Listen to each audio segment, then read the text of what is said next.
This is Julian, and I'm here in Tallinn, Estonia, and this week's book is The Disease to Please by Harriet Braiker. If you haven't checked it out, get the fuck on it now.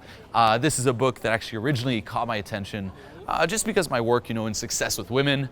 One thing I would notice with a lot of my clients, is they wouldn't really come into this say, I want to be a better version of myself. I want choice. I want chemistry. It was more so, hey, I want success with women because I want every fucking woman to like me. Okay, basically the pinnacle of the disease to please. So this here, okay, when you hear people pleasing, it's like, hey, I want to please everyone. I want to be agreeable. I want to be nice.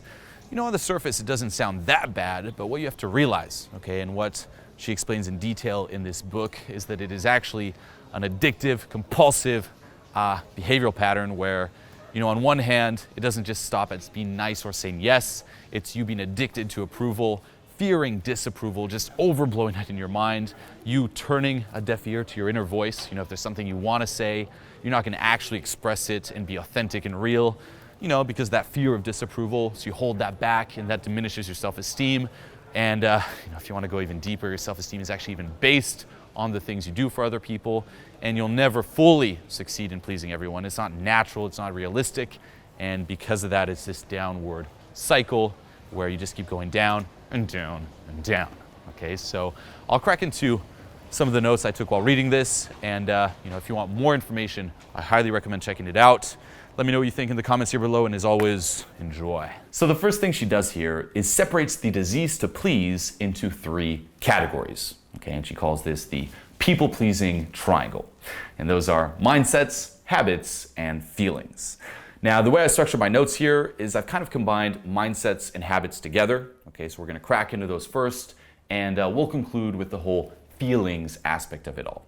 Okay, so a big foundation, okay, or a big drive that people pleasers have, okay, as I mentioned before, is that they're driven by the thought that everyone must like them.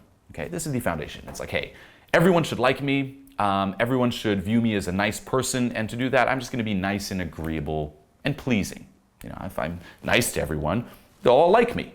Okay, and on the surface, there's nothing really bad or wrong about that. Okay, if someone comes up to you, it's like, hey, I just want to be nice so that everyone thinks I'm nice and everyone's nice to me. It sounds perfect, but if you dig a little deeper and really get to the core of that niceness, there are actually deep negative emotions. Okay, now why is that? Well, basically you're using, okay, that niceness as emotional armor. Okay, you're not just being nice for the sake of being nice. You're being nice to, in a way, manipulate the outcome. Okay, you fear a certain outcome, so you're being nice so that everyone's nice back. Okay, and what do you really fear? For example, fear of rejection. It's like, hey, I'm just going to be nice so if everyone likes me and views me as a nice person, I'll never get rejected. That's your motive.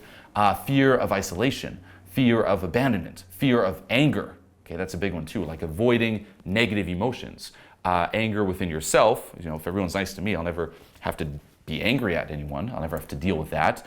And no one will ever be angry at me. I'll be able to avoid conflict. I'll be able to avoid confrontation, and everything will just be fucking peachy. Okay, and people pleasers really take this to the extreme. She even lists here what she calls the 10 people-pleasing commandments to live up to. And to give you more perspective on this, I'll just read through them.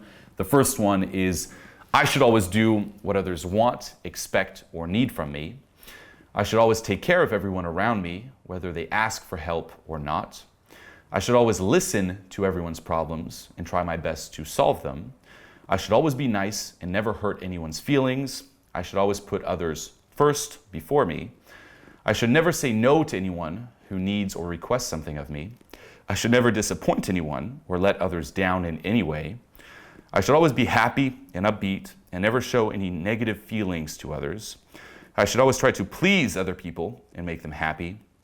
I should try to never burden others with my own needs or problems. Okay, and as a bonus 11th commandment, she adds, I should fulfill all of these expectations of myself completely and perfectly.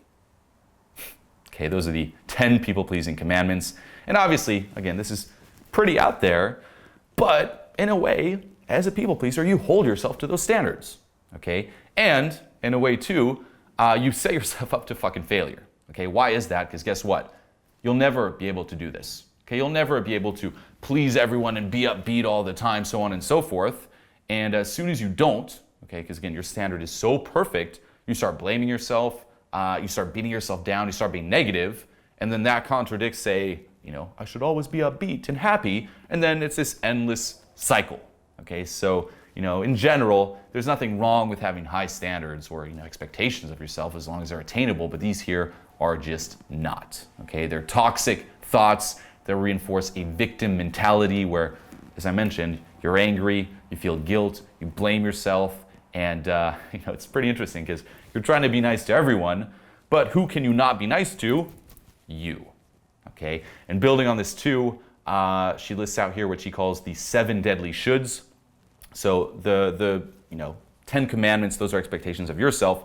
The shoulds are expectations of other people. It's like, hey, if I live up to these fucking commandments, people will live up to these. And I'll just read them out too. The first one is, other people should appreciate and love me because of all the things I do for them. Other people should always like and approve of me because of how hard I work to please them. Other people should never reject or criticize me because I always try to live up to their desires and expectations. Other people should be kind and caring to me in return because of how well I treat them. Other people should never hurt me or treat me unfairly because I am so nice to them. Other people should never leave or abandon me because of how much I make them need me. Other people should never be angry with me because I would go to any length to avoid conflict, anger, or confrontation with them. Okay, and once again, success in these is just fucking impossible.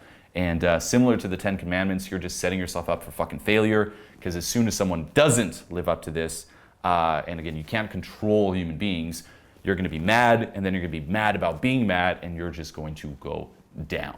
Okay, so you can see here the flaw behind this idea or theory, okay, the disease, and let's crack into some of the solutions. Okay, and as a little side note here, I wrote this down. The only thing you should really do, okay, this should be like your one commandment, is eliminate as many of these should or shouldn'ts as possible. So the first thing here, okay, snapping out of it, is realizing that it's okay not to be nice. It's fine, there's nothing bad about that. Okay, now when I talk about nice, what I mean here is people pleaser nice, okay, and that's nice with an agenda. Okay, so I'm going to be nice to other people so bad things don't happen to me. If you're, say, kind, giving, or just nice because you genuinely want to be nice, that's different. Okay, here it's the people pleaser nice. And, realize that too, that guess what, your theory is flawed. You'll never succeed in it because no matter how nice you are, you'll never control other people. And thinking that you'll be able to avoid bad things is just unrealistic. There's that saying, bad things happen to nice people. Okay, and again, bad things happen. You can't avoid it. Stop placing so much power, I would say, or like magical, mystical power in nice. It's like, if I'm nice, it'll protect me. It won't, okay? Or if something bad actually did happen, it's because I wasn't nice enough. Bullshit, okay? Snap the fuck out of that and realize too that it's not natural to always be nice, to always be pleasing, okay? It's not human. In a way, it's very fake. You're putting on a certain front. And, in a way, too, if someone does something bad, and let's just say you're nice, like, oh, I'm just going to be nicer and nicer, what are you doing? You're actually, telling that person what they did was okay, and you're encouraging them to keep on doing it, reinforcing, once again, that victim mentality. Okay, so you can also see the connection between people-pleasing and victim mentality. Another big belief here is that others must come first. Okay, otherwise, I'm selfish. It's like, if I put myself first, then I'm selfish and I'm a bad person. They must always come first. And you got to snap out of this black and white view of the world. Okay, is it selfish to take care of yourself?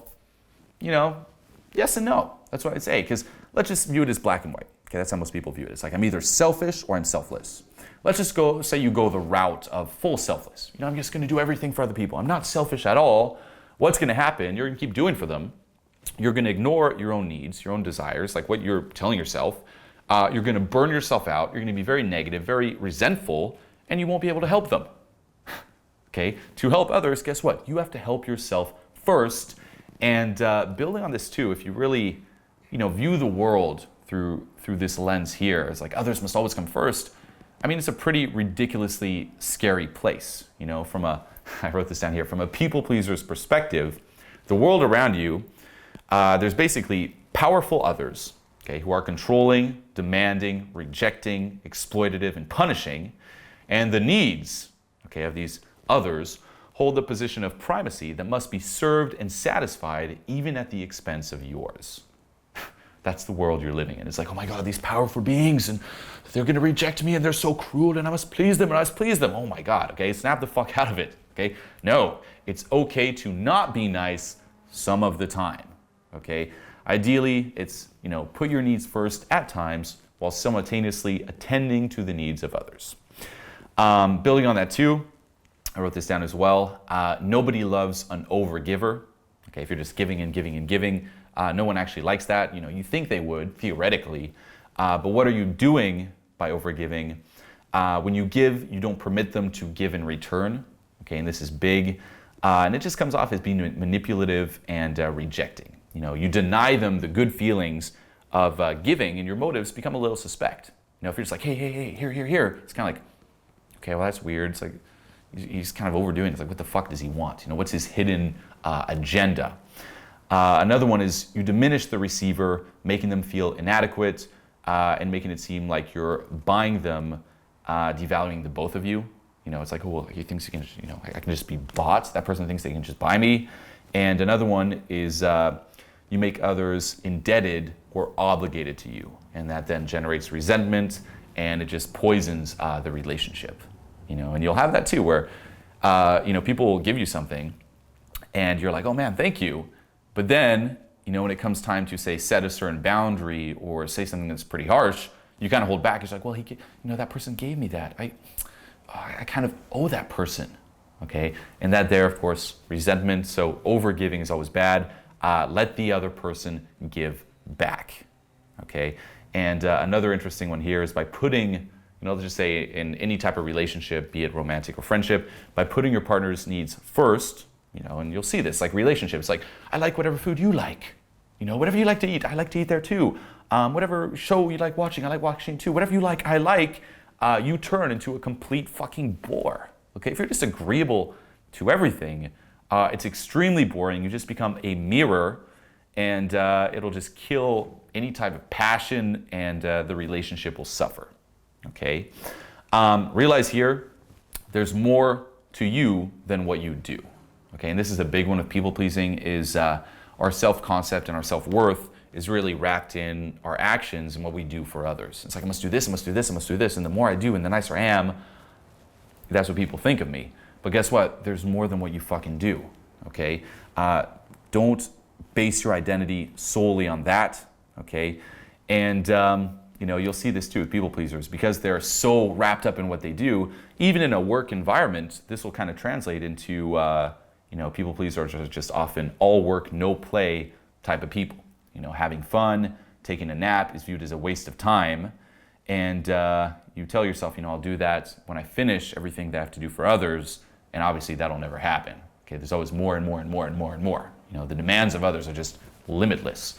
And, you know, me personally, actually, I got caught up in that quite a lot, where I'm like, I'm gonna work. You know, because people pleasing affects all aspects. We think generally it's like, oh, you're just pleasing others and being nice and getting walked over. But no, I mean, it goes into work as well. It's like, you know, I must live to everyone's expectations. You know, it can also translate into you identifying yourself as a martyr in a way. It's like, look, I'm doing so much and I'm burning myself into the ground, but guess what? People can see that I'm doing so much and then they like me, and you kind of take pride in that. You just can't relax, because once again, it's like, that's your identity, what you do. But there's more than that, okay? And what I say too is that, guess what? If people just like you for what you do, that's just horrible, okay? Go beyond that, and it's like, hey, people can like you, you know, as cliche as it sounds, for you, for the you, that's not necessarily just your actions, okay, let's just say. And then of course here, there's the belief that, hey, you know, in a work environment, if you make yourself indispensable by how much and how hard you work, you won't get fired. So again, it's that same, you know, like armor that you're just putting up. It's like, you're not necessarily doing it because you want to do it or because you enjoy the hustle. I mean, that's the ideal. Oftentimes you just hustle because you're running away from, say, I don't want to get fired. I want people to notice me. Oh my God, I want people to like me. Oh, I want the, it's like, it's that fear, negative emotions. That's the base of it all, okay? And this also translated to failure to delegate. I definitely had a lot of that, and I still do in a way. And, it's like you rarely give yourself compliments either or pats on the back because you fear that you will become complacent, So you deny relaxation, and once again, you're just setting yourself up to failure. You're gonna stay at a very low level, or you're just gonna burn yourself out and you're fucked. Another big one too is approval addiction. Okay, and what she says here is 2 big drives people pleasers have is earning approval and avoiding disapproval. Okay, and oftentimes the avoiding of disapproval can be even stronger. So wanting to be liked, okay, it's like, hey, I just want to be liked, is a perfectly normal and natural human desire until it becomes mandatory. Okay, it's good until you just can't live without it, and that there is, again, the people-pleasing disease. Okay, it's like when, it's essential to your well-being, when it's like oxygen, it's like, I need air, I need to be liked, that's when things go to shit, okay? And no matter how much you get, it'll never be enough. Okay, it's like, I just want more and more and more and more and more, and every day is like a reset button. It's like, they like me today, do they still like me tomorrow? How do I keep them liking me? It's like, you're just gonna keep fucking chasing it, it's like, it's not healthy, it's not sustainable. Let go of that, okay? It's not mandatory. And building on that too with the addiction, and this is actually really interesting. She says, obviously nobody gets approval by everybody all the time, and that's where the addiction comes from. Okay, why? Because you're only getting rewarded some of the time, not all the time. Okay, it's like the fact that you can't get everyone to like you, that's where the addiction comes from. And she compares it to, say, playing a slot machine. If it was predictable, or you knew when you were gonna get it, there wouldn't be that much of an addiction. The fact that it's unpredictable, you could play that slot machine like 100 times, win nothing. You can play it once or twice, you can get it. So you're just gonna keep playing, like, when is it, when is it, when is it? It's like those little temporary hits that keep you hooked, okay? And again, only some people approve of you some of the time, that's what keeps you hooked, okay?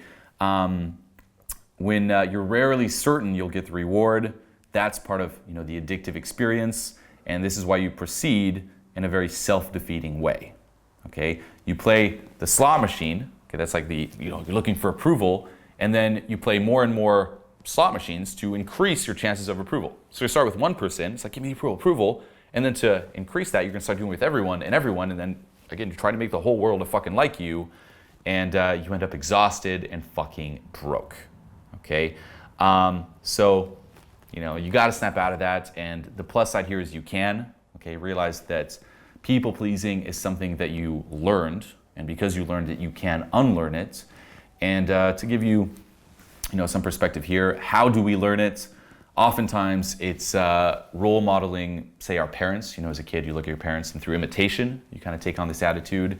And the other big one, and I love this, it's we learn the behavior because it gains rewards and avoids something unpleasant or painful. Okay, it's positive, negative reinforcement. And that's really what it comes from. It's like as a kid, it's a coping skill. It's like you associate your parents' smile to love and security. Whenever they smile, you're like, oh, I'm safe. And then, of course, fear of abandonment is fucking huge. And you notice, like, oh, if I just make them happy and love me, then I feel good. So it's that positive reinforcement that just keeps hammering that point in, okay?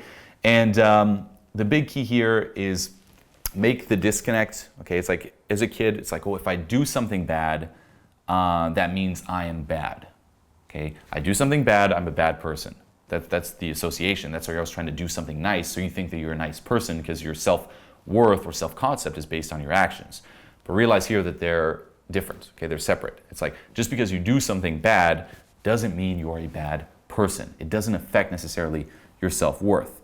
And that's what happens, especially as kids, in the way we're conditioned. It's like every time we do something bad, it's like, oh, we're bad. So we're trying to do something nice. We're trying to do something nice. And we think that our parents' love is based on that. That's actually a huge, huge source of it all. It's like, the smile when we do something nice, like that's when we're being loved. And if we're not being loved, then we can be abandoned. So again, it's conditional love in a way. So realize here that, guess what? When you're loved unconditionally, when someone loves you, like the you, not what you did. okay, and really make that disassociation between the action and who you are. What she says here too is most people pleasers are actually adult children of alcoholic parents. Okay, now why is that? Because when you're an alcoholic, your mood changes like crazy, and it's kind of tough. It's like even when you're being nice, you're not getting it. You're like confused, and you feel responsible in a way too to fix your parents. And then you blame yourself. It's like, oh, they're mean because of me, but what did I do? And then that just keeps going into adulthood.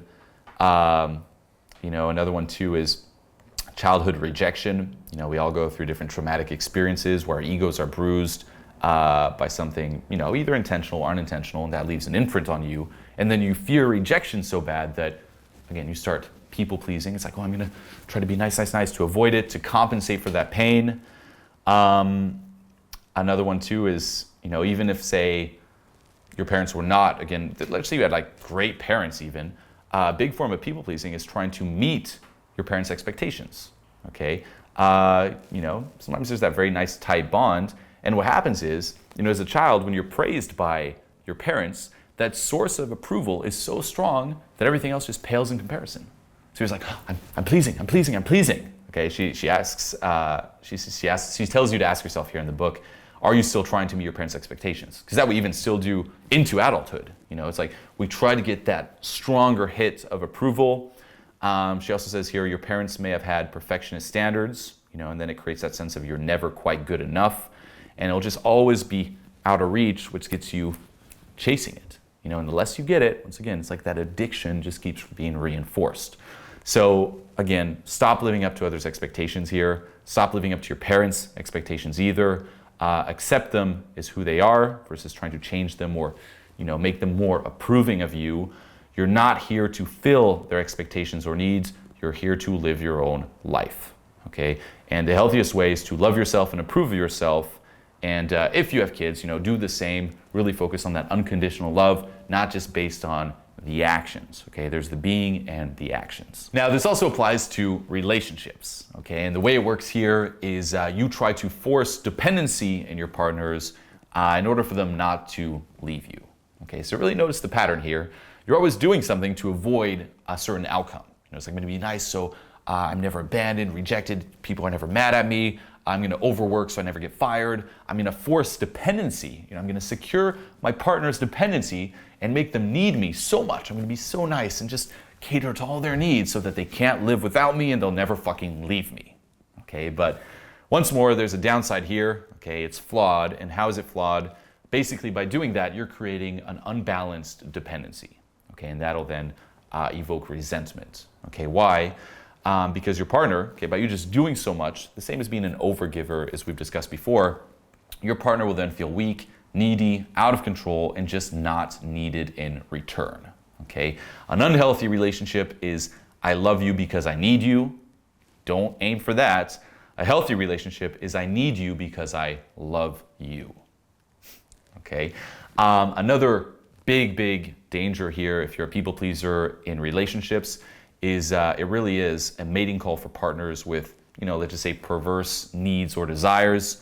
If you see destructive relationships, oftentimes it's because you're coming from that people-pleasing frame. If someone sees that they can control and mold you in any shape or form because you'll just do anything to please them because that's your angle in the relationship, things are just going to go downhill. Your ego and self-esteem will deteriorate, and at the end, you'll just be damaged goods, okay? And realize here that it's flawed as well, because once controlled or molded into whatever your partner wants, okay? And again, it's not black or white here too. By perverse needs, I could mean, again, people that are just, bad and that you should stay away from. But this also, in a way, naturally happen in a relationship if you're just going overboard with the people pleasing. If your angle is whatever the person likes, I like, I'm just gonna do anything, it's just gonna naturally happen where you are gonna be molded into what your partner wants. And that, as I mentioned before, is boring because you're just going to be a mirror. Okay, you become in a way an extension of that person, and the passion will go away. It's like it's over. Okay, she writes down. There's a saying: "No man wants to be part of a club that will let someone like him in." And some of the things you tend to do as a people pleaser too, when it comes to a relationship, is you're too willing to assume blame. You think that to avoid further confrontation or argument, you're just like, oh yeah, I'm sorry. Okay, but once again, that there is just reinforcing the fact that you are to blame and encouraging your partner to continuously blame you. Okay, and what she writes here is, anger is an accusation made in response to a perceived error, mistake, or misbehavior. And someone must be blamed for it, and you just give yourself permission to blame. Okay, if you're like, don't always take the fucking blame, we just reinforce that. Now, that doesn't mean, of course, not accepting your share of responsibility jointly and fairly. Blame is just one-sided. Another thing you'll do is you'll use passive-aggressive tactics. For example, pouting, sulking, refusing to talk, withholding sex, affection, time, attention. And you can even do this without being aware of this, and this is quite dangerous when directed towards a hostile partner because it just enrages them further. So what you're trying to avoid actually is amplified. Another one is you become a passive victim, where you just don't do anything. And the key here is you still have to act assertively, just don't be completely like on the defense, passive, or attacking in return. Just stay true to your boundaries. And the fourth one here is your agreement to always be wrong. If your partner's right, you have to be wrong, and you just keep taking on like, oh yeah, I'm sorry, I'm wrong, reinforcing that. Okay, so to conclude the relationship segment here, realize that you can't change your partner directly, okay, but you can change yourself. And trying to change your partner in a way is going back to the people pleasing. So again, instead, okay, it's like tell yourself, knowing that I cannot and will not change my partner, what can I do instead to change the situation for myself? And this thought here, as she mentions, will empower you. And separation is not always a solution either, because that's probably the first thing that comes to mind. It's like, oh, I'm in this relationship, oh my God, I'm people pleasing, oh my God, it is withdrawal of approval, and just, oh my God, it's horrible, it's like this drug addiction, I'm just gonna leave. But, okay, yeah, you leave, you get out of the situation, but most likely, unless you've cured this disease to please, you're gonna recreate the same fucking situation in your next relationship. Okay, so again, separation sometimes is the solution, sometimes it's not, but no matter what you decide to do, you have to cure this, okay? And that again comes down to changing your behavior. And if you do so, in most cases, your partner's behavior will then slowly adjust. Okay, you just have to stop rewarding the negative fucking behavior. Now let's crack into the feelings side of the people-pleasing triangle. Okay, when it comes to the feelings, what you have to deal with here is your phobia of negative emotions. Okay, and that's something that all people-pleasers have. A phobia, not just a fear, a fucking phobia of anything negative. Okay. And again, you're trying to avoid it in other people, but also within yourself.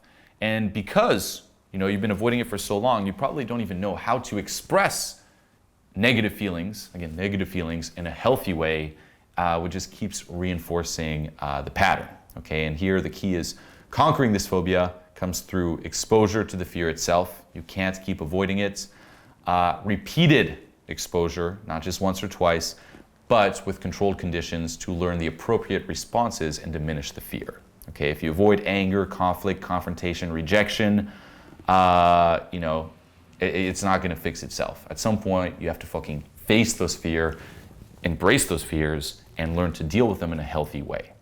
Okay, and another thing too, when it comes to relationships, is that danger, basically the danger of conflict avoidance, is that it kills a lot of trust in the relationship, because you hold back so many emotions that in a way your relationship is no longer honest or authentic, and you'll never be able to get to those deep, intimate connections. Your relationship will suffer. They'll most likely be quite short and very superficial. It'll only be effective to a certain point.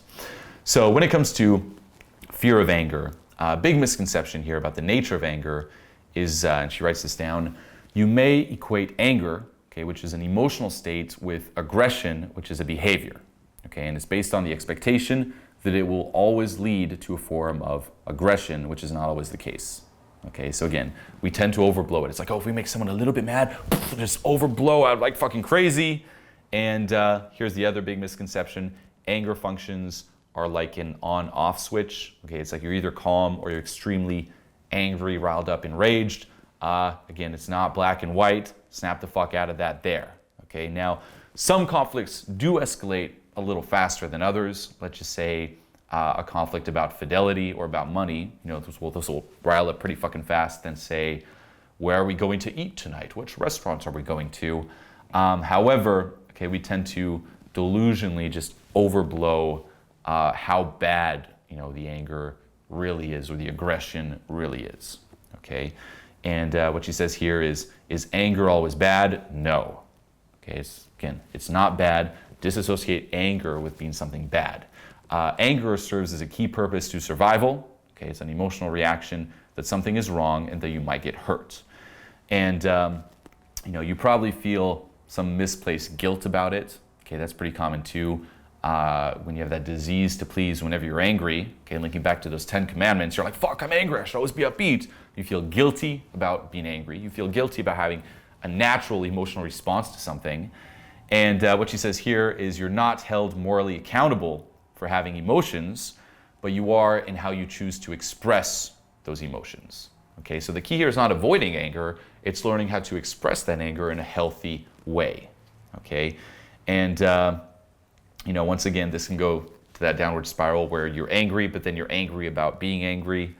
So to conclude, it's like accept anger is a normal human emotion.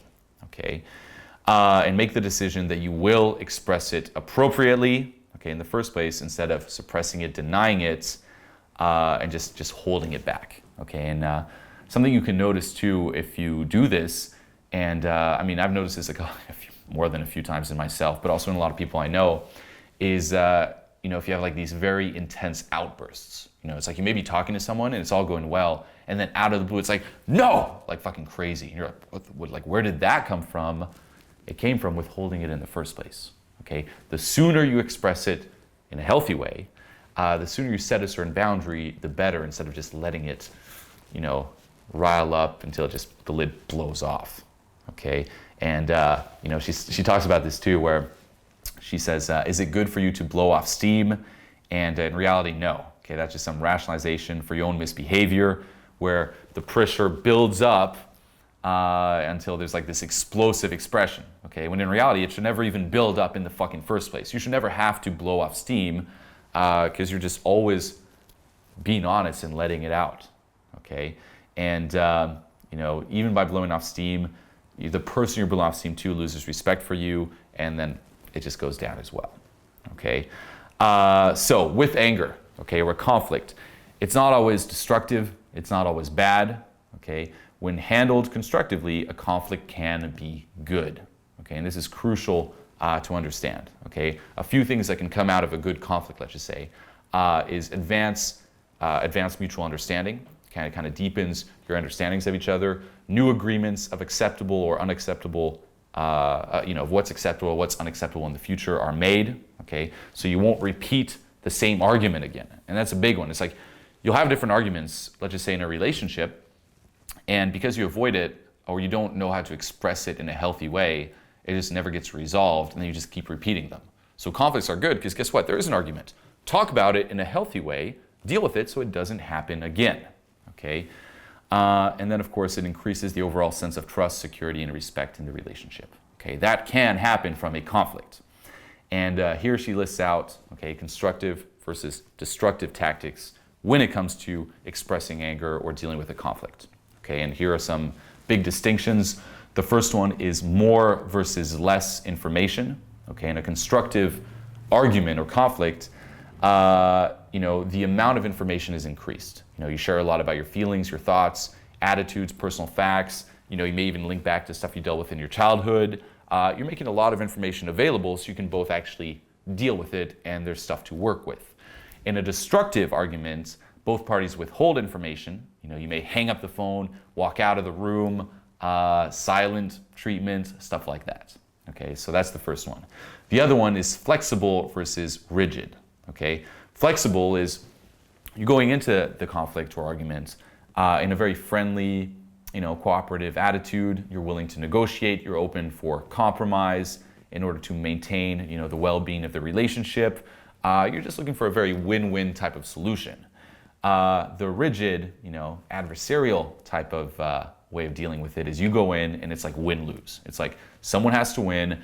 I will prevail. It's not we will prevail, I will fucking prevail. And it's individual self-interest over the best interest of the relationship, and winning is all that matters in that case there. The next one is trust versus mistrust, okay? Mutual trust and open disclosure versus distrust, where there's secrecy and suspicion. The next one is friendly versus hostile persuasion, okay? In a constructive argument or conflict, there aren't any threats, coercion, manipulation, okay? In destructive ones there are. There's also a lot of mention, and I'll talk about this too, about say, I'm leaving, okay, a lot of threats like I'm leaving, we're getting divorced, we're separating, stuff like that. That is not touched on in a constructive conflict.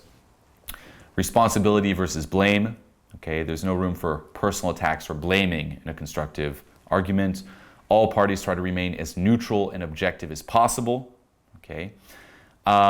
Contained versus spreading boundaries, okay. And this here is the argument in a constructive argument is contained within the boundaries of the issue in question instead of drifting to historical or previous problems. And that'll happen in a conflict too, where let's just say we take that restaurant example, you start talking about the restaurant and then it just builds to all these other stuff. Okay, it's like, no, don't go there.